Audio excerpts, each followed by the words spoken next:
عالیہ ایک ماڈرن پڑھی لکھی اور کانفیڈنٹ لڑکی تھی۔ یونیورسٹی جاتی تھی، فیوچر کے سپنے بھی دیکھتی تھی اور دل کے کسی کونے میں اللہ سے محبت بھی رکھتی تھی۔ لیکن عالیہ کے دل میں ایک خاموش جنگ چل رہی تھی، نماز کی جنگ۔ وہ نماز پڑھنا چاہتی تھی، سچ میں چاہتی تھی، پر پرابلم یہ تھی کہ وہ کنٹینیو نہیں کر پا رہی تھی۔ کبھی 1 یا 2 ہفتے ریگولر نماز پڑھتی، پھر اچانک چھوڑ دیتی، پھر 1 مہینے بعد پھر سے شروع کرتی، پھر دوبارہ رک جاتی، اور ہر بار جب وہ رک جاتی اس کے دل میں یہی آواز گونجتی، شاید میں اتنی اچھی مسلمہ نہیں ہوں۔ عالیہ کی زندگی بالکل آج کی جینسی جیسی تھی۔ موبائل ہمیشہ ہاتھ میں، late nights, reels, Netflix, پڑھائی کا pressure, comparison, self doubt, perfect مسلم بننے کا پریشر۔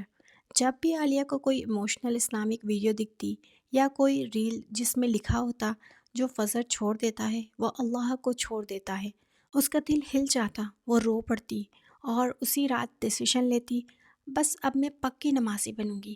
شروع کے دن بہت اچھے ہوتے، فجر بھی پڑھتی، سحر بھی پڑھتی، تسبیح بھی پڑھتی، لیکن جیسے ہی ایک دن لیٹ ہو جاتی، ایک نماز چھوٹ جاتی تو اس کے دماغ میں آتا اب رہنے دو، کل پھر سے پڑھوں گی، اور کل کب دھیرے دھیرے کبھی نہیں بن جاتا اسے پتہ ہی نہیں چلتا۔ عالیہ کی پرابلم یہ تھی کہ یا تو وہ سب کچھ کرتی تھی یا پھر بالکل سب چھوڑ دیتی تھی۔ ایک دن عالیہ نے قرآن کھولا، بس یوں ہی بنا پلان کے، اور اس کی نظر اس ایک آیت پر رک گئی، اور جو لوگ اپنی نمازوں کی حفاظت کرتے ہیں۔ اس نے سوچا یہاں پرفیکٹ نماز نہیں لکھا، یہاں حفاظت لکھا ہے۔ حفاظت کا مطلب گر کر بھی چھوڑنا نہیں، ٹوٹ جائے تو واپس آنا، ٹوٹ کے بھی اللہ کا دروازہ پکڑنا۔ اس دن عالیہ نے پہلی بار سمجھا اللہ پرفیکشن نہیں، پرسسٹنس دیکھتے ہیں۔ عالیہ نے ریئلائز کیا کہ اس کا سب سے بڑا دشمن اس کا مائنڈ سیٹ تھا، اس کی سوچ۔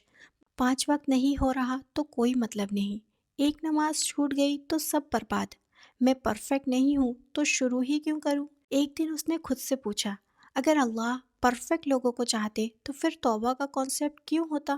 اس دن عالیہ نے پریشر ہٹا دیا، 5 وقت کا گول چھوڑ دیا اور صرف ایک نماز پر فوکس کرنے کا فیصلہ کیا، فجر۔ چاہے کچھ بھی ہو، نیند ہو، موڈ نہ ہو، گلٹ ہو، لیکن فجر چھوڑنا آپشن نہیں ہے۔ اور دھیرے دھیرے فجر کے ساتھ سحر جڑ گئی، پھر عصر، وہ بھی بنا زبردستی کے۔ عالیہ نے دیکھا جب تک نماز موڈ پہ چلے گی تب تک انسٹیبل رہے گی، اس لیے اس نے سسٹم بنایا، الارم کا نام سیٹ کیا اللہ کا بلاوا، فون سائلنٹ پہ رکھا، ایک فکس نماز کا کارنر بنایا جہاں وہ ہمیشہ نماز پڑھنے لگی، اور وہاں پر وہ جانماز ہمیشہ بچھا کر رکھتی۔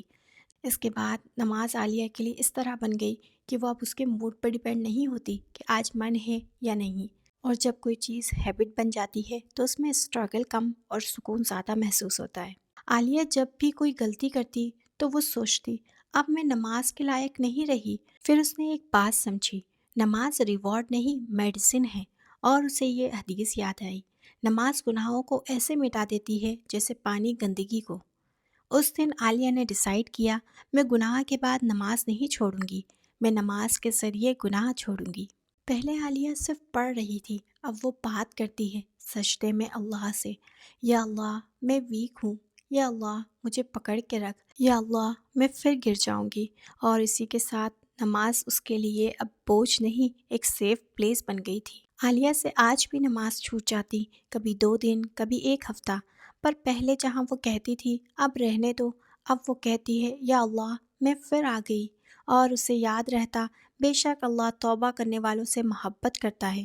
آج عالیہ کوئی فرشتہ نہیں ہے، کبھی نماز لیٹ ہو جاتی، کبھی ایک وقت چھوٹ جاتی، لیکن ایک چیز پکی ہے، وہ نماز نہیں چھوڑتی۔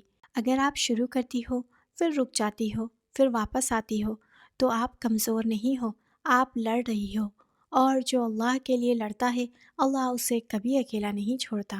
اگر آپ اس کہانی میں خود کو دیکھتی ہو تو کامنٹ میں لکھو، میں پھر شروع کروں گی، اور اس ویڈیو کو شیئر کرو اس بہن کے ساتھ جو نماز چاہتی ہیں پر ہمت ہار جاتی ہیں۔